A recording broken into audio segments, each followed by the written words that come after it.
Sup, fucker? Hold on, maybe I should do it since we're talking about comic book movies. Sup, fucker? Hey, how's it going? Now you could secure that and tighten it up, put it wherever you want. You broke it. All right, put it where you want it, and then tighten that. There you go. Good job, Yeg. Proud of you. This looks good. Okay, sorry. Sup, fucker? How's it going? That didn't feel right. You got do what Spencer does. We'll try it again. Sup, fucker? What does Spencer do? I forgot. I'm so let down. How you? How the hell are you? Oh, what's up with the fingers? That is totally stolen. Copyright. You're so gonna get. Well, he did it on film first, Okay. So belongs to He's him. over there. If I could copywriting the shit out of it, it's putting up a trademark. Well, technically it is copywritten because it's in my video, and my videos are copywritten. Okay. Okay. So even if somebody else tries to take it back, it's not going to work. Like intellectual property. It's IP, baby. It's IP. Anyway. I should have got a piece of paper to put over his name and just write Yeg on it. This is my editing level skills. It's just a piece of... Dude, you can still do it. I'm too lazy. Dude, I don't want to do it. That sounds so much fun. Just like, all right. That's fair. Anyway, we're going to talk about comic book movies. Yeah, man. How long has it been since you did an episode? It's actually been, it feels like a year, but I know it's been less than that. And it's Yeg, by the way, everybody. There we go. We got visuals now too. Like this business is booming, some say. Oh yes, Dave-inci's Code. Looks beautiful. I don't care much for that one because like the lettering is hard to read. Well, I know what it says. I know what it says too. Yeah, but yeah. These though, those are sick. Oh yeah. A real podcast now. Yeah. Just like and subscribe. I'm a real boy. So anyway, it's been a while. It has. What's your favorite comic book movie? My favorite right now would be, you definitely should probably guess Spider-Verse, Miles Morales.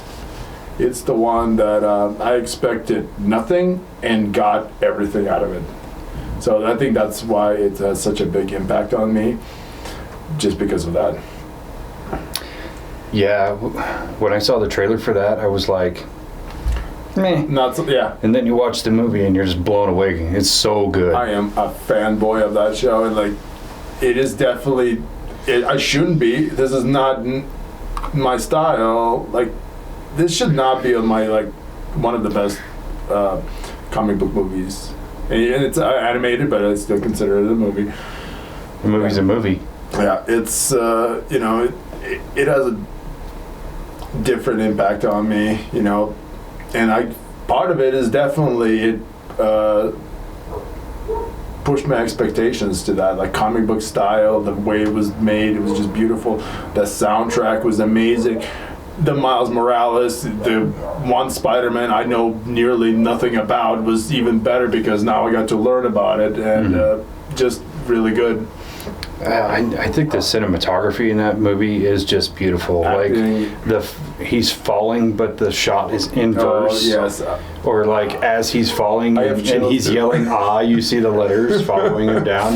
I have chills right now. I'm not even joking. It's just I watch the Leap of Faith video at least once a month. I just put it up with on my big TV with my lights on, and I just blasting it. Just. That Post Malone song on there is really good too. Yeah, it's definitely the one that does the spot for me. I would consider that my top two. The Spider-Verse, both of them is one. I'm not gonna pick. Yeah. My top two spots: Batman Begins and Logan. And Logan. I'm a man of culture. No, I get it. Logan was an amazing movie. just, you know, it's one of those, Fox was just shitting the bed.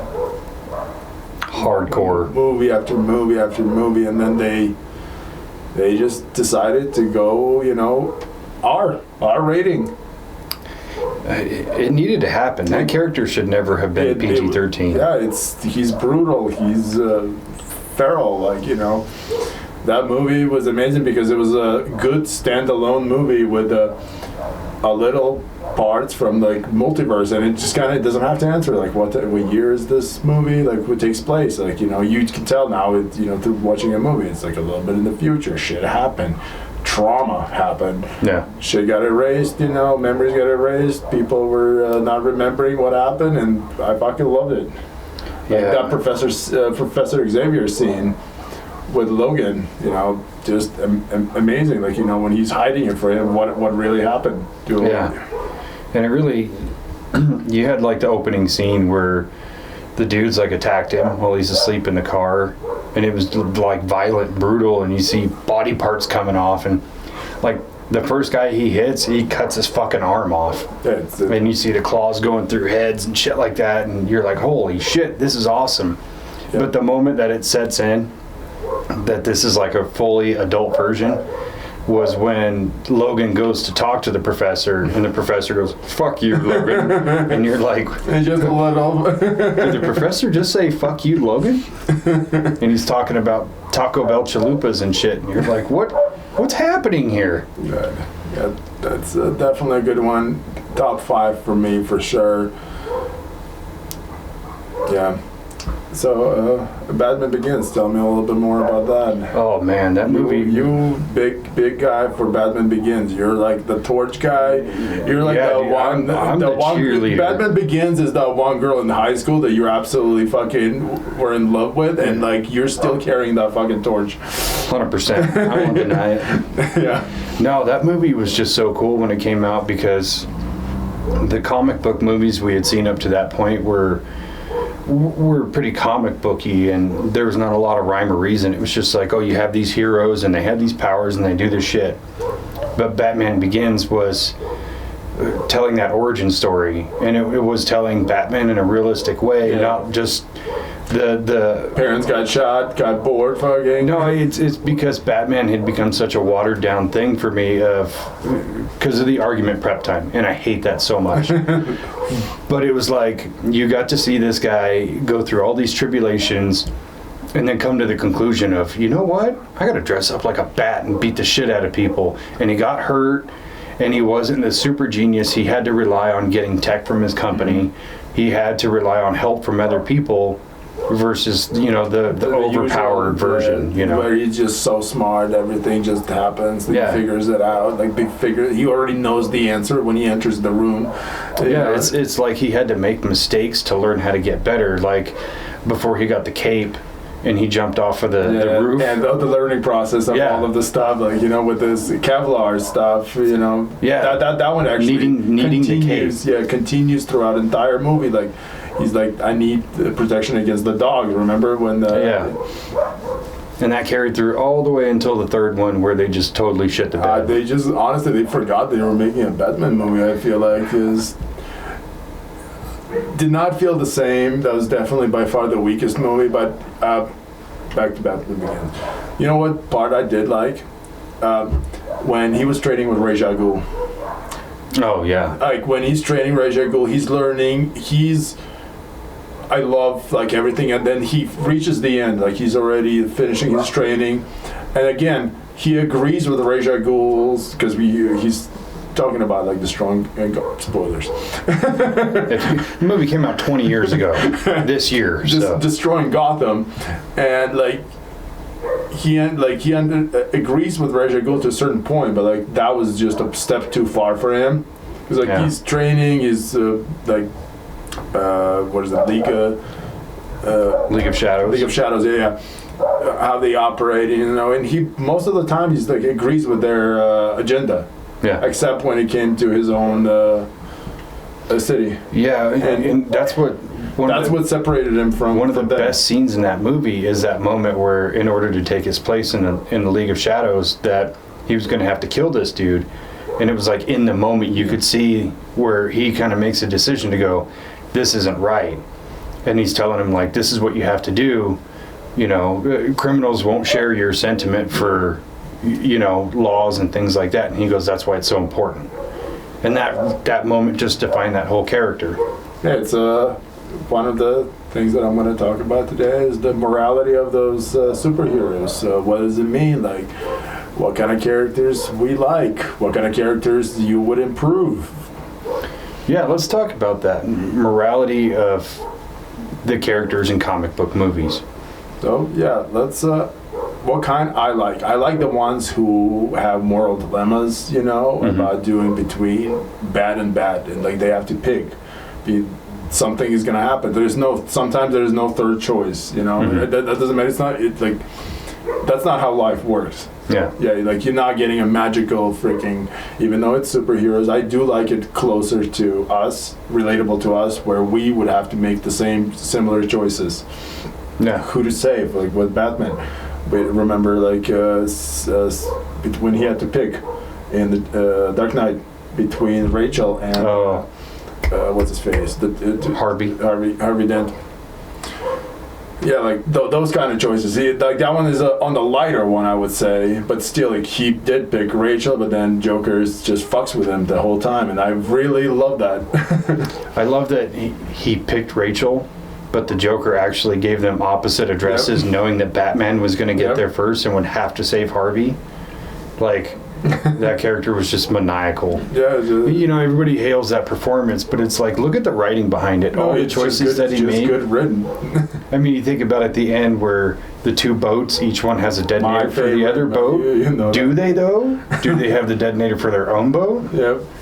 You will never know. I love that moment because of, like, the prisoners. Their choice was like, I don't know if you remember when Passengers were talking about, like, they're like, we're still alive. That means those prisoners still did not press the button. So therefore, yeah definitely strong. Oh, great scene. Strong, and then he grabs that remote and just throws it out. That's it. Yeah. The conversation is over. Like. Yeah, and you can even see, like, the prison guards and stuff. They just kind of look sad, but it's almost like expressed that they understand. Yeah. But yeah, that was again more moral dilemmas. Those are the kind of movies I love. I love when I have to sit there and fucking question the shit out of it and be like, what the fuck would I do in this situation? Yeah, I do love the moral dilemmas, but to me it's so much more powerful when you have to put a character who has the moral high ground in a moral dilemma. Think about Captain America in Civil War, where he actually knows that Bucky killed Tony's parents, but he never told him. And now he's in this moral dilemma of having to pick between which friend.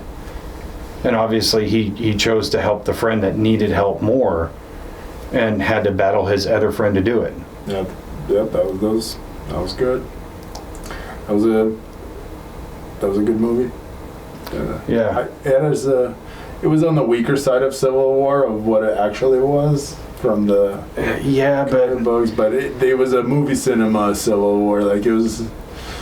You know, here's my idea for the MCU. If Kevin Feige happens to listen to this, let's just reboot everything. Let's start from scratch.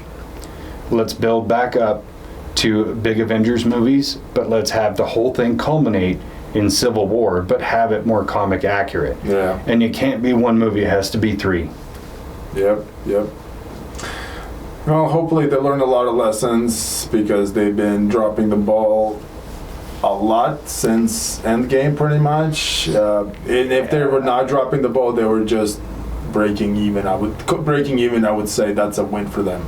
Oh yeah, I mean, looking at a lot of the movies that came out since Endgame, a lot of them were, I hate to say it, kind of turds. Yeah, they just failed. Like, I can name on one hand amount of movies that were decent. Spider-Man 2 and 3. Which Spider we're talking about? They're talking about the Tom Holland one? So Far From Home and No Way Home. No Way Home, yeah. I would say Guardians of the Galaxy 3. Definitely enjoyed that one a lot. The perspective from the rocket raccoon so strong. The entire movie is well done. James Gunn did a really good job. He did a really good job closing the series. Yeah. I would say, before he closed it, went to DC, and now we all sitting there in anticipation. Is it gonna flop or is it gonna continue? Yeah. Because DC really, if Marvel drops the ball, like DC has never even been able to pick it up pretty much to begin with. Like DC has made so many bad choices. Decision making is not the strongest suit over there. No, and it's so bad because they've had some really great ideas and they've had some beautiful casting, and it's just like all the pieces are there, but they just don't fit together. Writers, I think they need better stories, better writers. I don't think it's actors' fault. Like, even though sometimes I do not feel like they casting the best actors. But most of the time, I feel like if your script is shit, like, I don't give a shit how good of an actor you are, you will fail. Yeah, and there are times where actors do carry shitty script on their fucking back. They pick it up and they do their fucking best and they just try.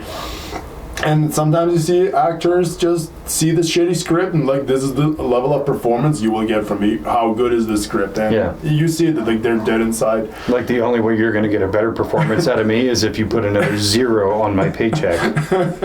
Maybe 2. Just to be safe. Yeah, DC. I loved Man of Steel. I know it's kind of a polarizing.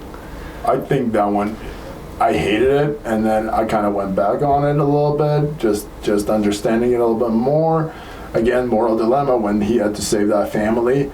Remember from Zod? Oh yeah, it kills off. That one makes a little bit more sense now, just because of my personal preference.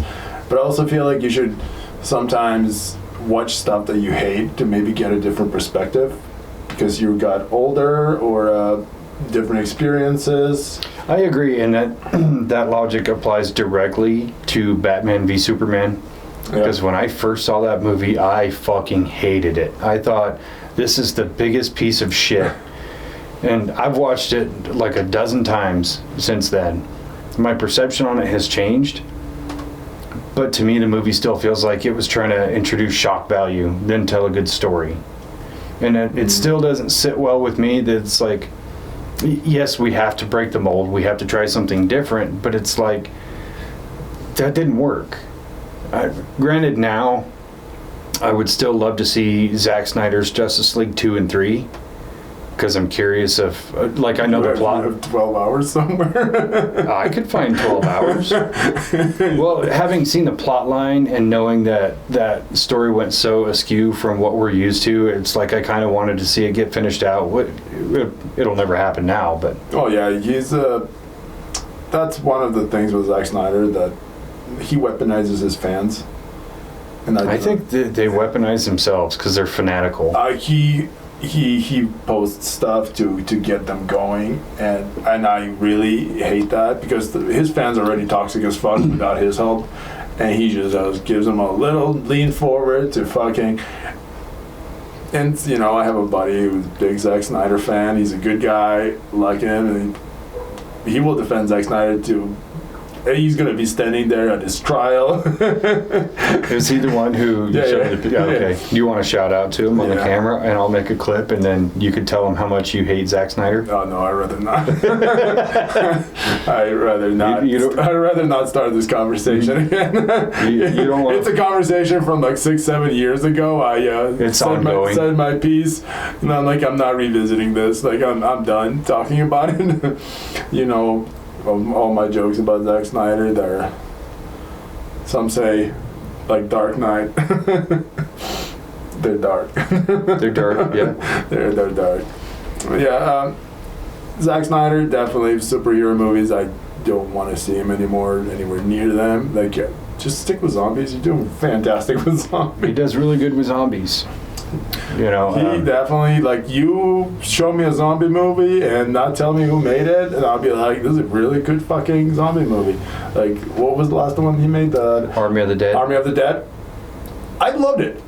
I did too. I loved it. Like, you know what? I know Zack Snyder made it, but like everything is then finding out behind the scene problems that they had with what's that comedian guy name that they had to replace? Chris D'Elia. Chris D'Elia, yeah. And then you find out that they had to like bring this other female comic in, and they had to film all the shots not with people, and it just I could not tell the difference. Oh yeah, because there's not a lot of shots of that character with other people. Yeah. Most of that character scenes in the helicopter, are either in the helicopter or working on the helicopter by herself. So it's like there wasn't a whole lot of composition that they had to fix. Like in the helicopter shots, talking, and you're like, okay, I didn't even know about that. But then again, I was like, I never caught that shit. It was like, that's awesome. It's just bonus. Just job well done, edited. Yeah. So kind of move on past that. We'll talk about comic book fatigue. Ooh. Comic book movie fatigue. Do you think that's a completely real thing? Do you think we're ready for invigoration? It is a fatigue, but at least for fans of comic book movies, because when you're eating shit for years now, you get tired of eating shit. Yeah. And then, you know, recently we got Deadpool, and, you know, all of a sudden, like, our shitty meal ended up being like a fucking A1 steak, fucking fantastic food. Yeah, that one redefined the genre in a way, because we were getting so fatigued by just getting so many shitty comic book movies with too much of the woke message or too stylized or whatever. Just all these myriad of problems that were coming with these movies, or just them being fucking terribly written. But then this movie came along and it didn't give a fuck about anything.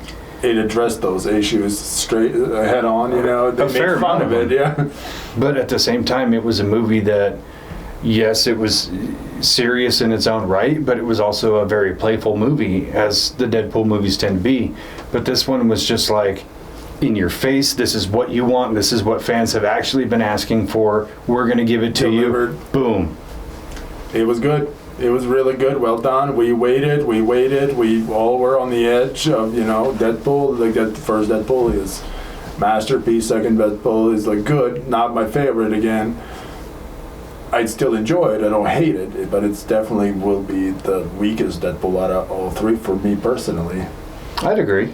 Yeah. Third one is probably my second favorite, but first one has that the first time I watched it feeling.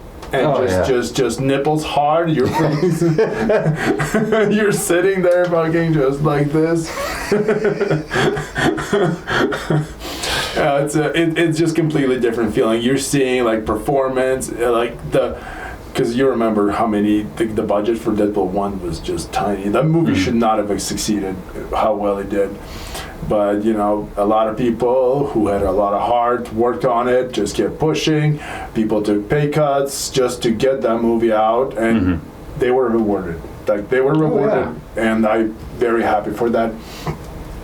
That some people made sacrifices, kind of like made an investment in the future, and it worked out for them. You don't see that often now. Disney just throws a big check at their problems, and they think that's gonna fix it, but all it does is just makes them less money because they overspend for shitty script. Yeah. And then now you're in negative, and they're like, why are we negative? And I'm like, because you're fucking retarded. Well, and I think a lot of the actors in a lot of these movies help kind of bring about that fatigue. You think about like Brie Larson as Captain Marvel, and in Endgame, I'll say I really liked her in Endgame. She was interesting and cool, and you only saw little snippets of her. And then you see the first Captain Marvel movie, and you go, it's kind of a cut and paste by the numbers movie. And then you see Captain Marvel 2, and you're like, what are you Captain guys Marvel 2 was... What are you guys doing? That little Bollywood dance, just get me out of here. Well, also into that point is because she's kind of a polarizing figure in and of herself, where it's pretty widely known that she didn't get along with any of the other cast members. and she's kind of an idiot. She's very nice to look at, but she's kind of an idiot in real life. From what I can tell, she may be lovely. I don't know, but always trying to push the message and push all the woke things and trying to draw attention to a lot of problems in a very negative way. I understand in Hollywood there is a lot of gender inequality and things like that, and it needs to be worked on. Yeah, there's problems. But the way she'd go about it with a fucking jackhammer instead of a scalpel didn't help anything, and the way she'd kind of run other people down just made her a polarizing figure, and it made me go, oh, Brie Larson's in this movie? I don't want to watch it. Yeah.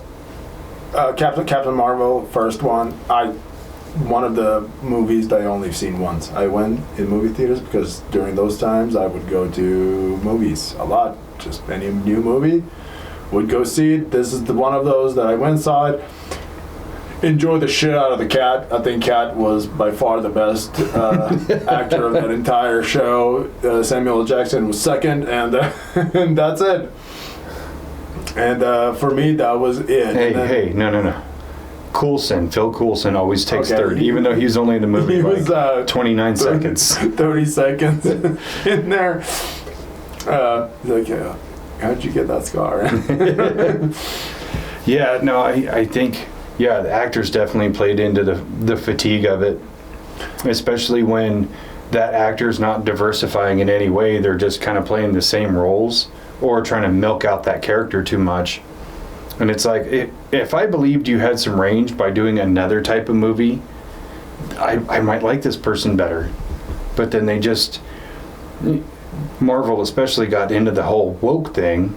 They just kept pushing, and it just more and more and more. And I feel like it got to the point where you're like, I just don't care anymore. Like they're just forcing you to like look at that with all of their movies. Like they made Miss Marvel, the TV show. Like, did I enjoy it?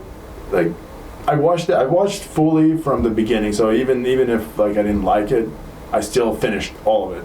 Like I was not one of those people who quit. I still like to see the ending. I watched it. I will never watch it again. How to say how I feel about it? You could say very beautifully done. Like in terms of you can say you're racist. It's okay. Cinematography, it was really beautiful, but I felt like they were just pushing it a little bit too hard on that show. And I like it more when shit is just more natural instead of being like fed to you. Yeah, I've always believed, even with the woke stuff, there was a way to put it into these different productions without it being like right in your fucking face like the whole time. You need a colored person to play this role. Or you just said colored person. Whatever color they are, whatever shade of white they are. No, yeah, I don't really have too big of a problem with race swapping. If it makes sense, you know.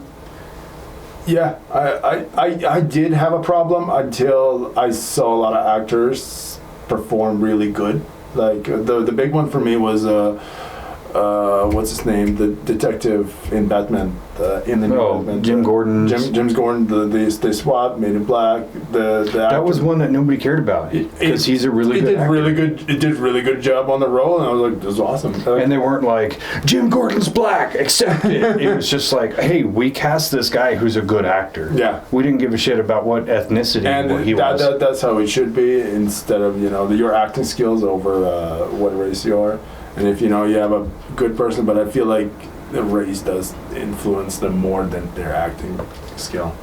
It can be, yeah, but I think a lot of times. Or even if you look at Aquaman, where Aquaman was in the comics, a blonde hair, blue-eyed, white dude. Jason Momoa. And then they put Jason Momoa. It was just like, he's a cool dude and he's a cool actor. Okay, I'm going to dial back on that one real quick. On the Aquaman, when Aquaman came out and I watched it, I thought the movie was fantastic. I loved first Aquaman, and I think Wonder Woman came out shortly after or before that one. Also, first Wonder Woman, just amazing, strong movie, again. And you see hope. That's what that's. And then it's just fucking snatched away from you. I'm watching those two movies, and I'm like, holy shit, DC's doing it. They're getting exciting, and the DC gets exciting because they're like, we got this. Marvel, they better watch their backs, and then they just shit the bed. Hardcore. And then they just start shitting the bed. Like, let's see. I barely remember anything good from DC for a very long time now. Aquaman 2, I still haven't watched, but yeah. Shazam 2, I didn't hate it, but I'm like, I was not sold on it. Shazam 1 was so much fun. Yeah, Shazam 1 was much, much better. Shazam 2 just felt weird. Peacemaker was by far oh my god the greatest. This is one thing I was negative about. Again, I love being proved wrong. I feel like that's what it is for me. I love when I'm negative on something, and then I watch it, and again, I just because I hate it does not mean I give it a I'm being critical about it. Like Peacemaker was one of those I was like, I don't think I'm gonna like it.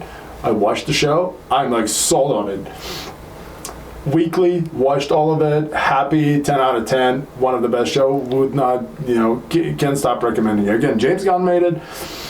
Well, that's like the only thing he's keeping from the DCEU into his DCU. But yeah, Peacemaker was so much fun. Peacemaker was just... I can't kill a person if the gun doesn't have the Dove of Freedom on it. just good, because you get to see his... the Peacemaker's point of view, and it's ridiculous. It's just he's a patriot. He loves his country, and he says some absolutely horrible stuff that like that a lot of people would not stand for it. Like that, if that's what you're doing to protect it, like you're not exactly a nice person. But he doesn't care. Yeah, like that scene where the neighbor was like Batman has a cohort of villains or coterie, whatever word he used.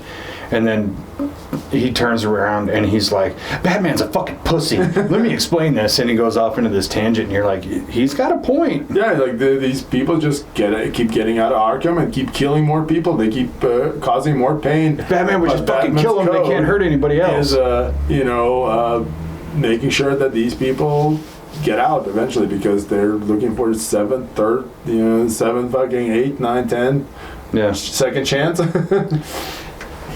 So, what do you think were like the game changer comic book movies that really just like manipulated the landscape? I feel like the correct answer for that one would be Spider-Man movie, the Tobey Maguire one, but not for me personally. For me personally, it would be first Iron Man. It set up Marvel. Yeah. For the MCU, for sure. And God knows, during those second stages of Marvel, there were hit and misses. They were not all Iron Man level. They were like, I don't want to say bad, because at that point did not have anything. So like a crack addict, you're just getting whatever you can get. Like we had First Thor, which is okay. It was fun to watch. That's about it. Like Dark World, we had Dark World. I was very negative until all of the other Thor lore came out. So Dark World was... I never hated that one. I was like, it's okay. For me, I hated that one until now. I have a little bit different. Now we hate Love and Thunder. yes, that is correct. First Captain America, did not like it as much as I thought I would. Mm-hmm. But again, not bad. Just for me, it was good. I definitely enjoy more. Okay, you know what? Captain America is his stupid outfit. That's what bothered me entire. Which movie? The first Captain America. I kind of agree. The really light blues with the brown, it worked, but it wasn't cool yet. Yeah. But when you think about the time frame of it, he's wearing this costume in the 40s. Okay, I get it. That one just bothered me a lot more. I wish they would take the mask off, or just have it without a mask most of the time. Just that one would feel better. But then again, you get, what's the next one? Winter Soldier? That was a game changer for the whole Winter MCU. Soldier was so good. The fighting, like Captain America, like, you know, that scene on the boat. Oh yeah. Fighting like Black Widow over there, doing her own mission for Fury.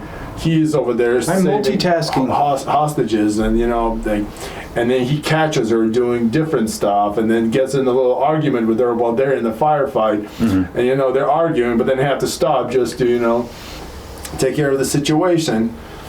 And you know, yeah, like Captain America morals, you know, like just pure good, and I enjoy that. Yeah. He's kind of like what Superman is, just with not so, like, powers are not the same, you know. Yeah. And I do think the Winter Soldier was a big game changer for the MCU, not for comic book movies as a whole, but I think at that point in time, Marvel was doing something really genius with their movies. They weren't trying to make superhero movies, they were trying to make genre movies with superheroes as a star, because you think about the Winter Soldier, that's more of a political thriller than anything.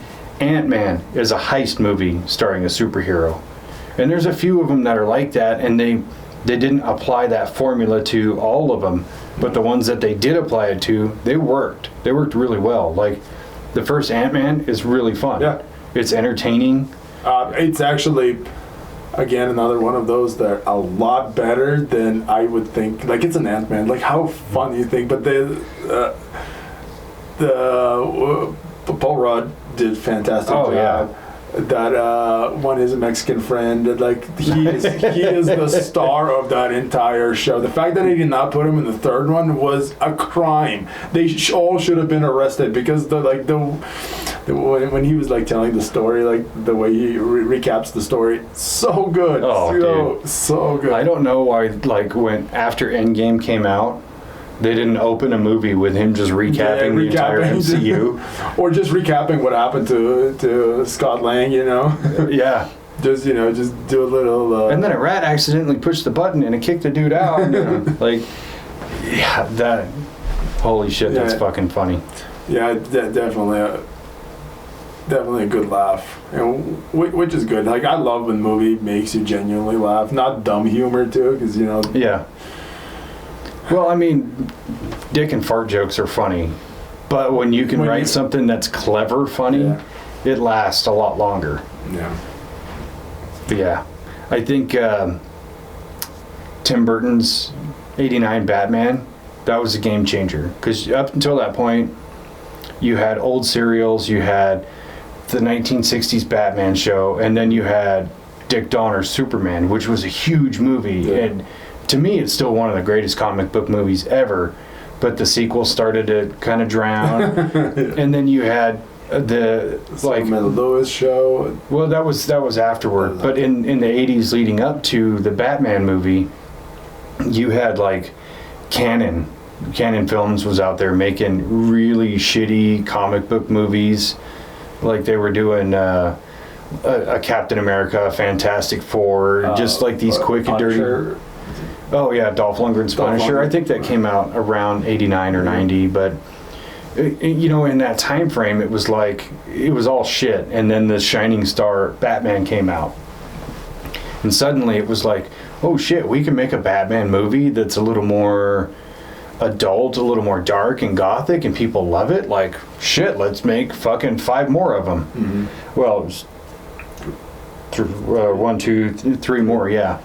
All with steadily declining, you know, quality, but it was actually kind of a good thing when those movies died, because when in 2005 when Christopher Nolan's Batman Begins came out, a game changer, because it was like, hey, we need to take this character seriously. There was a big break before that, so, you know. Well, in that break though, because in 2000 you had X-Men, and then 2002 you had Spider-Man, and there was a couple more of those movies that came before Batman Begins, but and they you know, they were huge box office successes and things like that, but they weren't kind of like genre defining as much as they should have been.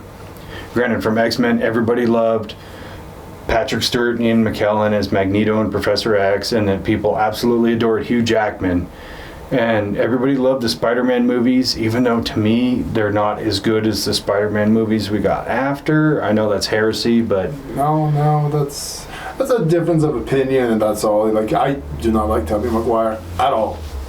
Like, did I enjoy watching those Spider-Man movies? Oh, yeah, absolutely. I love the first one and love the second one, and then the third one is kind of there.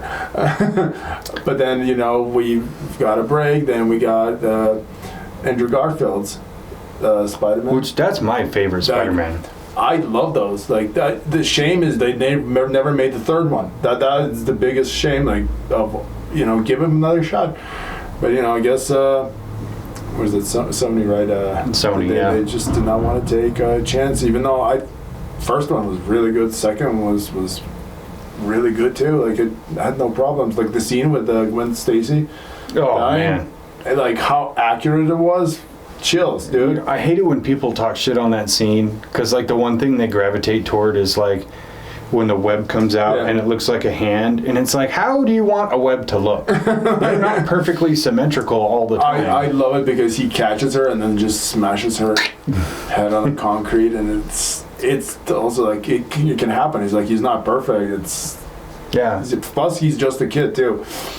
Yeah, because in Spider-Man 2, he's like 18. Yeah. So he's only been Spider-Man for a couple of years at this point. He's not really honed in, and he's not fought like a bunch of big dudes and things like that. He's still very immature. And he experienced this loss pretty much in every movie too. Like yeah.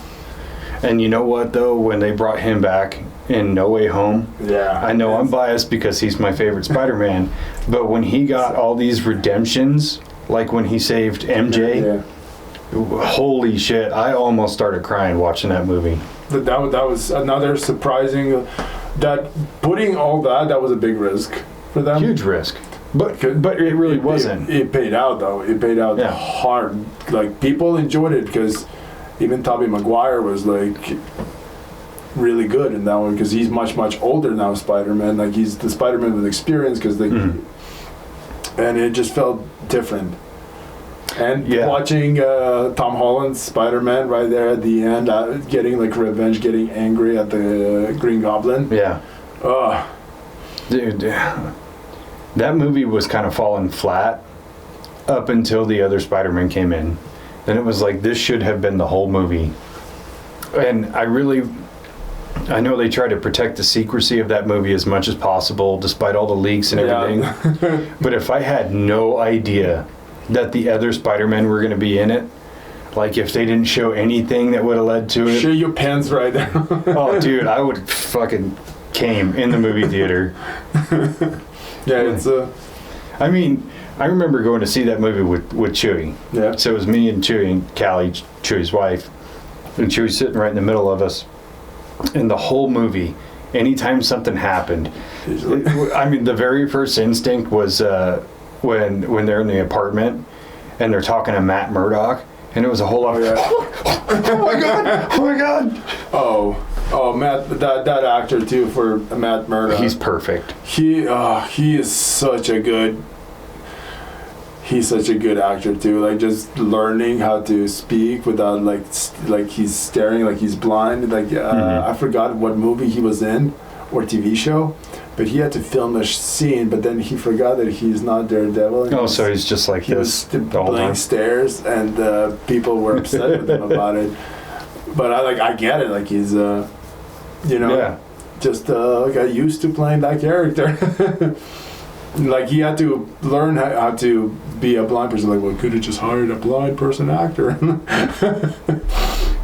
But yeah, I definitely like him, and I'm happy he's coming back. I'm very excited to see this new Daredevil that's supposed to be dark. Yeah. And I like that about Daredevil. Like, I do not want to see happy shit. Like, I want to see that gritty Punisher style Daredevil. Yeah. So here's a model of kind of genre defining comic book movies. Is not the classic comic book movies, but other graphic novels that have been adapted into movies, like The Crow, 300, V for Vendetta, even to an extent Watchmen. Okay. So I think those movies also really help bring the comic book movie genre, revitalize it, make it a lot better.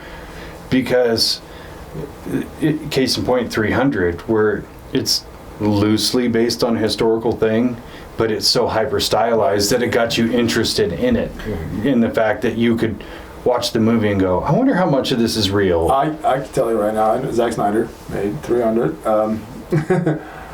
Did a good job. I love that movie because of the fighting scenes. Obviously, some of the slow-mo scenes could have been maybe less slow-mo, but overall, like, every scene, remember when they were building the wall with corpses of the Russians? Like, so good. The arrows that block out the sun, they're just standing there laughing, like they're getting covered. You had to say it, didn't you? It just, the scenes, like the final Leonidas scene too, when he's like slashes the God King's face. Now he's not so perfect because he's been walking around like pretending to be a god. He thought he was a god, believed he was a god, but he kind of like fact checked him real quick. Fact checked him. I dig that. Well, one of those that I mentioned, The Crow. Yeah. That was a big game changer for, I think, everybody, because it was such a dark and gothic concept. I knew you were going to do it. I was trying to brace for impact. The original, not the remake. Yeah, the good one. Yeah, the good one. No, I like City of Angels. The second one. I would have to rewatch, because I know there's fourth. Kristen Dunst was in the fourth one? Or is that a second? Third one. Third one. Yeah, I would have to rewatch it because they kind of all blended into one movie for me at the end. I've seen the first three enough to have a differentiation. I watched the fourth one time and I was like, this movie is a piece of shit. But yeah, that first one where it was like you could tell this very dark, violent story and make it interesting and palatable, and then people would actually want more movies like that, And plus it kind of, in a way, is like a homage to the 70s revenge movies and things like that. And it just had so many cool factors in it that I don't think had ever been seen up until that point. Like, that movie was a big gamble. Yeah. But look how it paid off. It's like a cult classic. It got remade into, that's the gamble. Got remade into absolutely shitty movie. Yeah. And we had a pleasure seeing it together, and at least we had a good time laughing. Not because of the movie was funny. It was kind of it was like a 60-40. Where 40% was laughter and 60% was just pure cringe, just like, Yeah, the trailer, though. The trailer is a banger. Like 10 out of 10. 70% of that trailer is just the Post Malone song. Yeah, it is really good. But like, just overall, all the action scenes, they put them in the trailer. All of them. Because they couldn't find any more action scenes. Yeah, there was no action in the movie for a very long time until the very end. And then everything you see in the trailer, almost everything. There's a couple of the curb stomp. Oh, yeah. No, when you actually see the fight sequence, and there's some pretty gory stuff in there, and the ending fight sequence is just a few minutes long, but it's definitely the highlight of the movie, and you can see 50% of that in the trailer. Yeah. Unfortunately. Very good trailer, whoever made the trailer. Shout out, you really sold us the movie. Thanks a lot. Yeah, Rupert Sanders, who was the director and helped kind of co-wrote it, go fuck yourself. That was a piece of shit. You ought to be ashamed. But yeah, overall, dropped the ball, and I feel like they should listen. Like when they do those what are those things called when they do the test audience?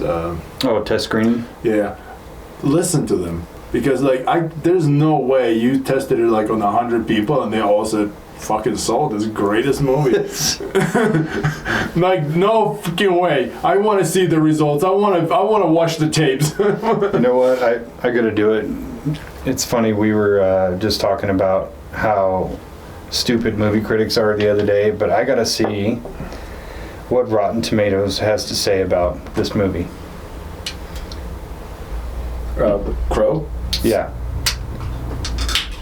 11%? 7%? 8%?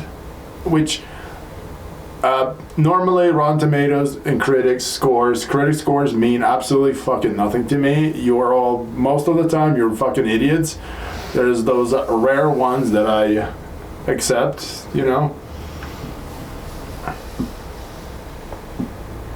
What does it say? 22% on the tomato meter, 62% on the popcorn meter. I think Madam Web got like 11% or something like that. Well, let's see, Madam Web. Which, I'm gonna be honest, I agree with you. Madam Web was a better movie. Yeah, Madam Web is 11% on the tomato meter and 55 on the popcorn meter. Madam Web is an inadvertent comedy. I will never forget how hard we laughed during the fucking diner scene. The diner scene. He just walks in, tries to get some freaking lunch or dinner at that time, and just gets punched in the face. So for anybody listening, if you haven't seen the movie, there's like an evil kind of version of Spider-Man, and he's hunting down these girls, and he tracks them down to a diner, and as soon as he walks in, the very first guy in the very closest booth to the door, he just hits him for literally no reason. Just puts his head through the fucking wall. He's just like, yeah, I'm angry. He was like a child throwing a tantrum. But the whole movie is so fucking stupid. And then the way that they try to propel the plot, so it was like Dakota's character finds the girls in the afternoon time, right? Saves them from being murdered. Newspaper. And then takes them to the woods, and then they leave the woods and go to the diner. But same day, just a few hours later. But some guy in the diner has a newspaper that says that these 3 girls were kidnapped, and manages to put it together that the 3 random girls in the diner are the same girls, and you're just like, what? Like, I wish that's how newspapers work, but that's how, like, honestly, you change that. Change it to the phone. Change it to social media. That's it. Yeah, that's all that would have taken. Boom. And they're like, no, the newspaper. We're going to pull all the stops because it's an old guy and he's going to be using newspaper. Well, no, because it's in the Spider-Man universe, so they had to put a shout out to the Daily Bugle. Yeah. They could have done that. They could have just done Daily Bugle app. Fucking, it's fucking good, for God's sake. It's 2024. Like, we're good. We can make it up. Like, you know, an app, a news app, like anything, a website, Daily Bugle website. Fucking hire us. We'll fix these problems. Listen, if you're watching this video, we can help you be great again. We'll make superheroes great again. I think we just need to start like a firm. Because me and Spencer joke about this all the time, where we get like ideas for silly shows and things like that. And we always joke about like, hey, you know, TV networks reach out to us, we got ideas and things. We'll just start a firm. So we'll have like an idea branch for new shit, and then we'll have the let me read your script and I'll fix it branch, where you pick up the Madam Web script and you go, you know, best case scenario for you, throw this the fuck away. Like those tax cutback, tax breaks. Tax breaks, yeah. They're not worth it. Hope for that. Just don't even pull it out. You know, just delete it from your whatever it requires for you to do. Just do it. Save some money. Yeah, I mean, if that was a thing and they brought in the script for The Crow, I'd sit there and read it, and get a I would have a meeting with the director and the writer and be like, hey, so I read your script, and then just start beating the fucking shit out of them with the script. Like, are you stupid? Yeah, it's sometimes I wonder what goes through people's heads when they read that and they like absolute cinema.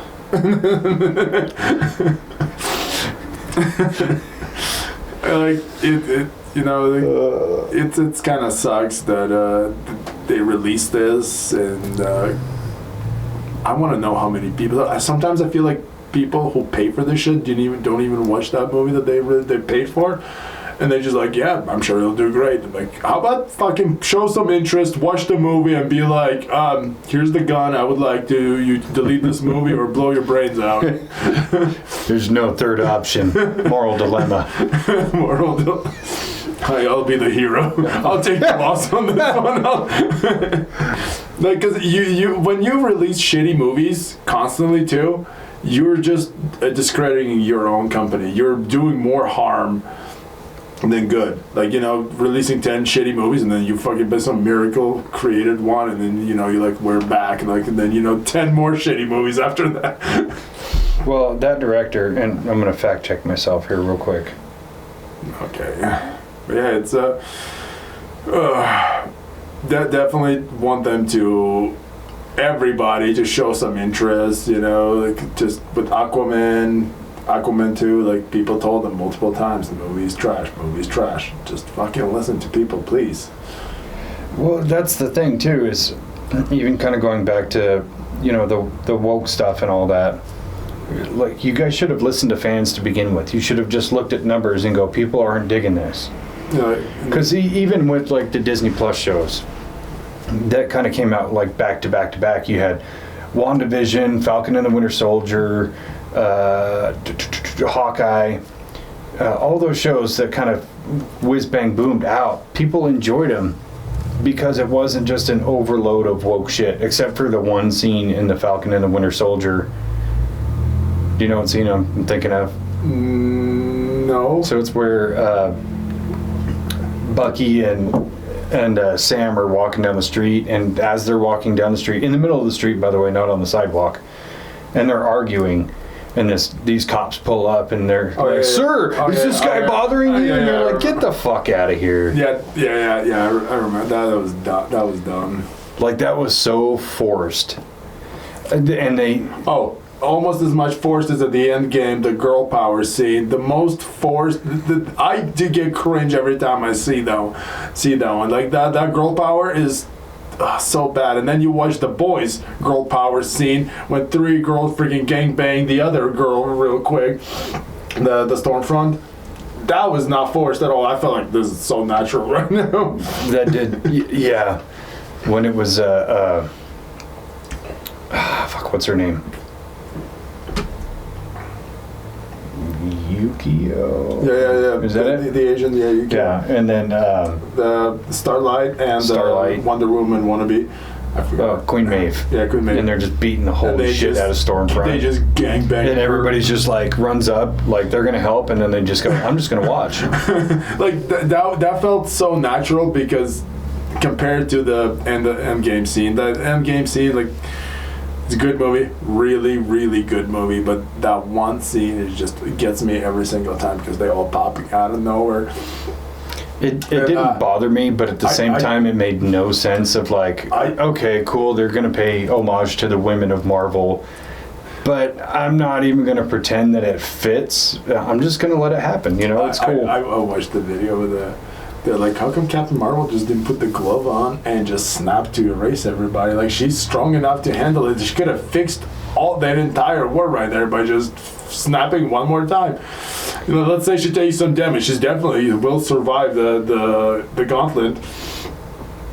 She's able to physically overpower Thanos. Yeah, she's with the glove, when he was with the glove. Yeah, while he's got the full glove. Yeah, I think she's gonna be okay. He's like, yeah, and then I saw all the anti-women jokes just come in out of nowhere. Like, yeah, just sort of thinking. It was a good one. Why don't you read us one of your questions you got? Pick a good one. Pick a good one. Let's see. Ooh, Let's see. Notes. Okay, a second. Whew.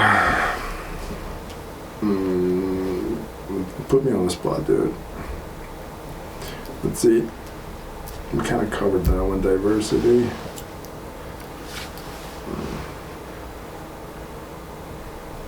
If you could have one superpower, what would it be? And why? I mean, I'm already Kryptonian, so I already have quite a few.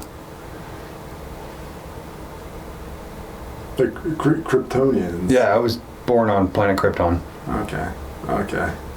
Yeah, but you're just going straight for overpowered.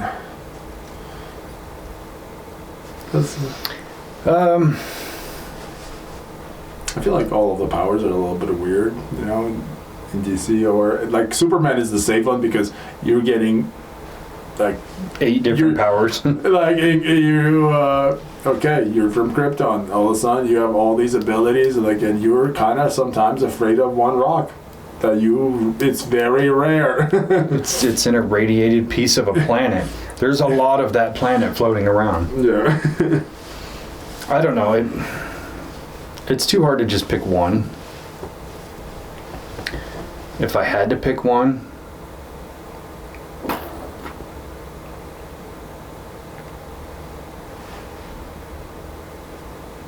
God, they all kind of come with like big caveats.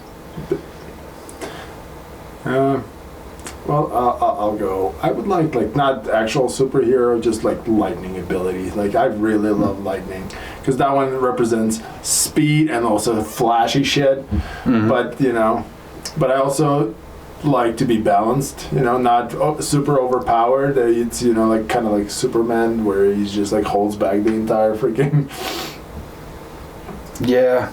I do enjoy drawbacks because that makes it even, or he gives the villains a chance to, Yeah. I don't know. I'd probably go with the healing factor, like Wolverine. Oh, but not claws. Like fuck that operation. I'll take the bone claws. No. But you also get all the other stuff that is seemingly cool, but also a drawback, like super hearing, super smell, super vision, all that.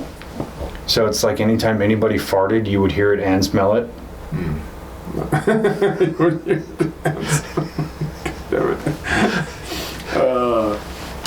Alright, how about this question? What does heroism mean to you? Like in the superhero movie, what do you look in the... Oh, sacrifice. Yeah, the guy who jumps first and then, thinks about... Yeah, or, puts his own life in jeopardy to save somebody else, even somebody he doesn't know. Yeah. Or, willing to fight the villain till the end while everybody escapes, that sort of thing. Like, I think the heroism in those movies is the number one most important factor. What's your favorite scene from the heroism? Ooh. Like, what would you say, like, your favorite scene where the person self-sacrificed or... Oh, man. This is actually way easier than it should be.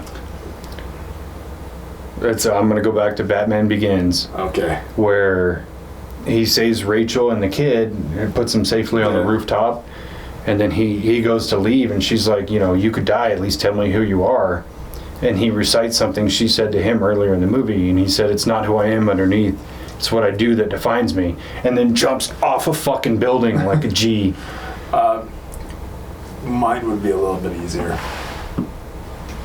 A little bit easier. I would pick Captain America when he jumps on the grenade during the training. Beautiful scene. Even though it was a dummy grenade. Yeah, there was a dummy grenade. That's when he was showing, like, everybody else ran away, and the weakest guy out of them all jumped on top of the grenade. Remember? Yeah. He was kind of showing the point.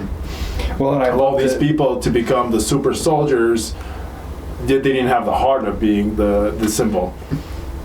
Well, what makes that scene so good is that he wasn't even in that conversation between the general and Dr. Erskine, where where the doctor was like, you already have so many, big men fighting this war, that this is my choice, the little guy. And the general's like, it doesn't take heart to win a war, it takes guts. And then he pulls the pin on the dummy grenade and throws it, and all the big dudes flee, and then just little tiny Steve Rogers just jumps on. He's like, get back! He just proved himself wrong. Yeah. Really, really good scene. I love it, especially because he didn't have powers. He was not going to survive it. It was just purely well done. Movie I did not like. The scene is good. I think that movie is better than people give it credit for. Costume. Because there's so many moments that speak to that character that still stick with me. Like when they're supposed to go out to the science fair or whatever, Stark's party, and Steve decides he's just going to ditch the party and then go try to enlist again. And then Dr. Erskine was like, you've tried 5 times, and Steve thinks he's going to be in trouble, and he's like, no, it's not the lying I'm worried about, it's the 5 tries. So do you want to kill Nazis? And he's like, I don't want to kill anyone, I just don't like bullies. So there's that one, and then the grenade scene, and then showing that he was more intelligent than the average soldier of, while they're doing the run, and they tell all the soldiers, like, if you can get that flag off that pole, you can get a ride back in the Jeep, or you can run the rest of the way. And all these soldiers are like clamoring over each other to try to climb the pole, and they get told to get back in formation, and Steve just pulls the pin, the flagpole drops, he picks up the flag, like, just uses his mind instead of his body. Sounds like common sense. Just let's not get carried away. Yeah, but no, I think those scenes in that movie that speak to his character and set his character up for the entire MCU, and he doesn't really change as he goes along. He's still the same guy. To himself the entire show. When the Civil War happens, he stands his ground, and it's good. It's good. Chris Evans did a fantastic job. Oh, yeah. I think that's one of the coolest things that they did with the MCU was create this strong juxtaposition between Tony Stark and Steve Rogers. Because you think about it, in Iron Man, Tony Stark changes. And each movie he changes. So he goes from just being like the billionaire. Selfish, Yeah, and then suddenly he doesn't want to make weapons, and he becomes Iron Man and that sort of thing. And then he's dying, so he kind of becomes selfish again. And then he's cured, now he's becoming selfless. And he goes through this whole array of things, and then Civil War comes around where they're trying to push the legislation that they have to have oversight, and Tony's all about it because he went through another emotional change. Mm-hmm. But Cap stayed the same person throughout the whole thing. So in every way they were kind of opposites, but they were still really good friends. Yep, definitely agree with you there. You're really cool. Plus, casting choices, actors, Wade, Robert Downey Jr., obviously, to this day. While we're on the subject of Robert Downey Jr., how do you feel about him becoming the next villain of the show? And what do you think? How would you feel in the MCU's way? You have the same fucking guy playing Iron Man, so they would do a different variation of Tony Stark that became Doctor Doom, or how do you think they're gonna cover it?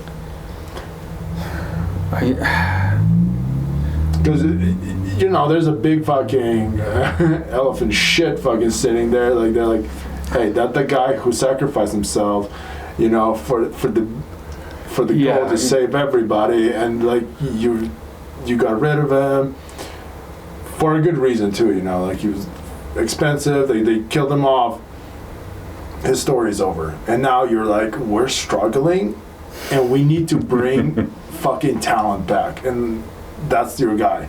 Yeah, I have to admit there's a big part of me that thinks it's just lazy choices. It's like a cop out. Yeah, very much a cop out. And if they keep him as Victor Von Doom and not try to shoehorn Iron Man back into it, keep it as a completely separate character, pull out of the old bag of multiverse shit, which is that's all they seem currently to be the only doing. way I can see them having same face, you know? Yeah, but they're also trying to do the same thing with Chris Evans. They're trying to get him to play Captain Hydra, and I don't want that. 100% do not want that. Mm-hmm. And even if they were to bring that character in, have him played by somebody besides Chris Evans. Yeah. I agree. Like, just because your failure to cast more people, throw a wider net, fucking try more less known people. I don't give a shit. Yeah, that's why, like I said, if I was going to be in charge of the MCU, I would do a complete reboot, and it would just be one Earth, no multiverse stuff. But it would be like the comic accurate, where the Avengers, the X-Men, Spider-Man, Fantastic Four, everybody in the same universe right now. Yeah, but not all in Manhattan. Yeah. And do you think it's gonna hurt Tony Stark's or Robert Downey Jr. legacy long run if this fails? I think he's so untouchable at this point, it doesn't matter. I do think he needs to stop being Robert Downey Jr. if he's going to play Doom. He needs to try something different. And I hate to say this because he's really good at what he does, but he's just really good at being Robert Downey Jr. Yeah. And yes, he's got other great acting accolades and things like that, but in terms of like playing a comic book role inside the MCU, he would have to differentiate really hard. Yeah, so he has big job, because right now, in order for him to absolutely perform, he needs to sell us that he is fucking no longer an Iron Man, he's fucking Doctor Doom. Yeah, 100%. Like, the only other way I see him is for him to be in a mask most of the time to cover up his face. But even then, you're still going to hear his voice. Yeah, he has a very distinct voice. I'm okay with that. But I feel like the face, you'd be like, why is Iron Man fucking being a villain right now? Like, you could have just done a superior Iron Man as a villain who's same thing, just much smarter and much better at being a villain. Yeah, I definitely think we could have. And that way you're still not confusing the audience too, because God knows there's fucking now you have to watch 15 shows to like what did I miss last time? Why am I confused? Why am I watching this show? Who are the Wonder Kids? Why the fuck is this happening? I definitely think they should stop trying to tie those directly into each other. If you're making a trilogy of movies, or like what is it, six movies? What is it fucking called? I forgot what it's called. But it's more. But anyway, sextuple, I think. Like, if you're keeping like Avengers 1, Avengers 2, Avengers 3, Avengers 4, just keep them. Connect them obviously, because they need to be connected. Maybe one or two from the side, but like not how they've been doing. I feel like they've been doing a good job before with little Easter eggs. Just keeping us a little cock teased a little bit. just a little bit. And those teases, those Easter eggs are great. But the further we kept going, the more they just putting it in, and they're just like trying to fuck with you or just trying to see your reaction. How do you feel about that? Like an audience score just on the end of credits. And please start putting end of credits fucking a lot earlier than fucking 8-9 minutes in. Some of us need to fucking piss, and we don't want to fucking miss the goddamn end of credits scene. Well, you have 8 or 9 minutes to run and piss. Yeah, but I'm not sure when the fucking ends. And I feel like the longer I wait, the longer the credits. Yeah, I think for sure stop tying them directly into it. Like, you shouldn't have to watch WandaVision to understand Doctor Strange 2, or you shouldn't have to watch Hawkeye to understand Black Widow. Yeah. They should just be like a side thing, where the Hawkeye show, when it was about like, oh, we have to track down this costume and get rid of it to kind of protect Barton's identity and not tell the world that one of their greatest heroes was a fucking murderer. Like, that was cool in and of itself. And then brought in Yelena, and it was like, she was great, and she's super charming and shit. She's been really good. She's been selling it, and like Thunderbolts are coming too soon. I actually really want to see that. I am right now. I'm trying not to get excited.